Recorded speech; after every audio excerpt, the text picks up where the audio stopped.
السلام عليكم ورحمة الله تعالى وبركاته أصحابتي meel walba joogtaan galab wanaagsan duhur wanaagsan soo dhawaada janaalkeena Bakari Media waa janaalkeena waa wiilkeena okay asxaabay maanta waxaan rabaa inaan idin la wadaago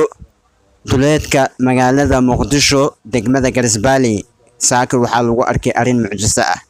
arintaas oo ah guri kaligiisa socdo baawurti guriyihii papa baawurti guriga baawur ah hool loo yeerinaya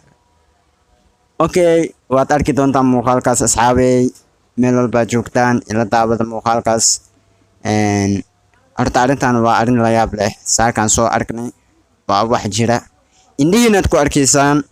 guri kaligiisa socda indhihiina ku arkaysaan kaligiisa guri socdo wada kala leexanayo jid kala leexanayo waakina guriga idin sheegaya asxaabay waakina kaligiisa socdo guriga waa socdaa meesha laami waaye meesha guriga waa socdaa kaligiisa socdo mujeedino waa socdaa guriga waakina to socdaa he ya waakina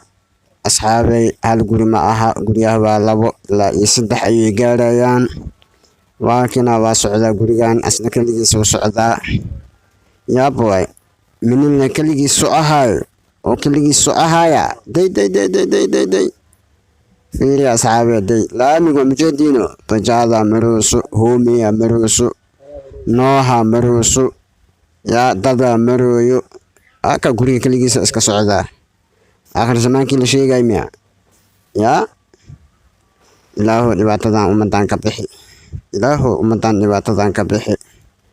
saadan dhulka degnaayeen lagu korgatay guura dhulka ay degnaayeen lagu korgatay guura la dhahay malis wareeriyo abo waakina andameed lamiya ana tareemiya waaraat miya ya bixisay kala adasheek malis diboy babo dhaxda laga soo galay mujeedido baawra daba socdaa papa hona la yeeriyo iniswaalanya ummadan way ka basla irafaad ku jiraan oo macnaaya 25 qof meeyaas gudaas ku jirta hoon isku yeeriyo ilaahu ummadan dibka ka saar